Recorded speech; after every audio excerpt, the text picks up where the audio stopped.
Right, now we have everything set up, and let's actually go and write an integration test. As I said, integration test is when we spin up the application and then we fire HTTP requests against our controller right here. And by the way, this should be student and then controller. So my bad. So this should be student controller. So basically we have to fire HTTP requests against our controller. Now, if I go back in here inside of student IT right here, and again, what we are testing is this controller. So student controller, right? So we have get mapping, we have post mapping, we have delete mapping, so on and so forth, right? So let's test that we can basically add a student in here. So you might be tempted to actually say, for example, private and then student and then controller, and then you basically then can have your given, so given when and then, right? And then you have your student, so on and so forth. But this is not the right way of performing the actual integration test, right? So integration test is you going and actually performing HTTP requests against this controller. Because if I, for example, here on the when section, if I say student controller dot and then add, in here I'm not testing the, so if I go inside, I'm not testing the post mapping, right? I'm simply testing the method. I'm invoking the method directly. So what I want to do is actually invoke the HTTP call for this post mapping. So the same way that we've done with Postman. So here, if I go back, and what we can do is actually use mock MVC. So let's just say here that we want a private and then say mock MVC. And there we go. So now we can auto wire this guy. And finally, in order for us to use it, we need to say add and then enable. I think it's auto and then configure and then mock MVC. There we go. And you can see that this error went away. So now what we can do is say when. So in here, I can say mock MVC dot, and then I can say perform, and then I can say post. And here I'm going to import post. So import static method. And this comes from mock MVC request builders. And there we go. Now the path for this is, so this one, right? So API and then V1 and then students. So let me go back. So basically you can see where we're going with this, right? So now that we have the post, we can then change this. So we can say dot, and then I can say content type. And then the content type will be media type and then application.json, just like that. And then I also want to say dot and then content. So this is what we are sending to our API. And here we want to send a student, right? Because we want to add a new student. So let's just here for now, let's just say null for a second, or an empty string for now. Actually empty string, there we go. And if I end this with semicolon, and here I can extract this, and this gives me result actions. So let me just say result actions, and this actually basically we have to add the throw exception here, and there we go.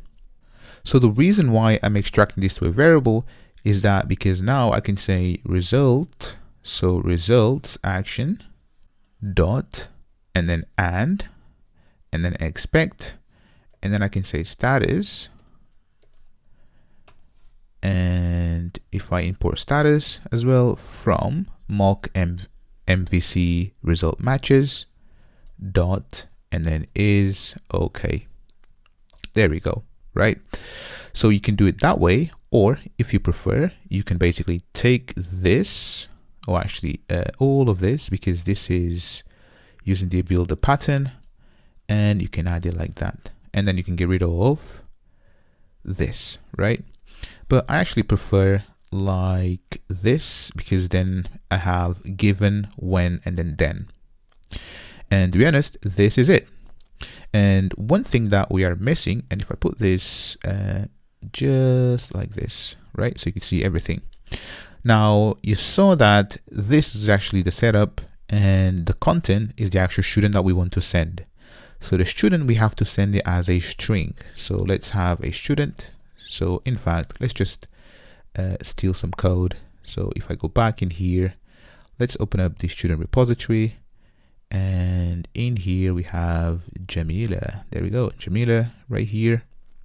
Oops, go back, full screen, paste that, and then I can inline this for a second, and there we go. Now the way that we're going to take this student, so here I can't just simply say student dot to string, right? Because this needs to be a JSON payload. For that, we're going to use object mapper. So here add, and then auto wired private, and then object, and then mapper. And this comes from faster XML, and there we go. So this is already given to us. So now I can just say object mapper dot write value as string, and then we can pass the object. So here that will be student, and there we go. So now you can see that how this is all coming together. So this is our integration test. Now the final thing that I want to do is, so basically we assert that the response from the survey is at 200, but we also want to make sure that Jamila is there.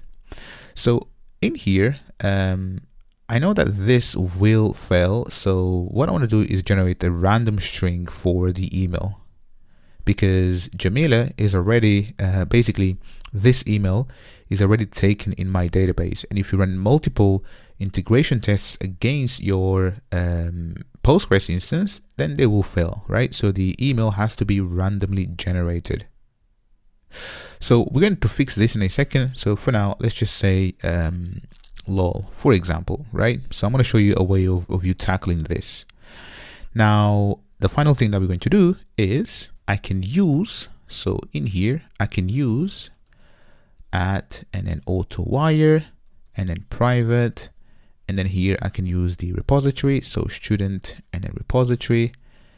And I want to make sure that basically Jamila is in our database. So here, let's just say that we want student, and then repository dot, and then find. And we can actually do in many ways. So we can actually get everyone, and then basically loop, and then basically even use our custom function. So email exists, right? So email exists, so on and so forth. So what I want to do is I want to say find all,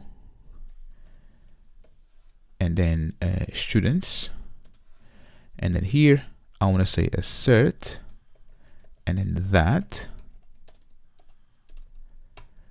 There we go. And then I'm going to import static method, and this will be assert that. So from core API, the third one. And then I'm going to say students dot, and then I'm going to say ignoring fields. So I want to ignore the ID right here, and I'll tell you why in a second. And then, so here I'm going to say dot, and then contains, and then student. And there you have it. This is our integration test. Next, let's go ahead and actually run this and see it in action.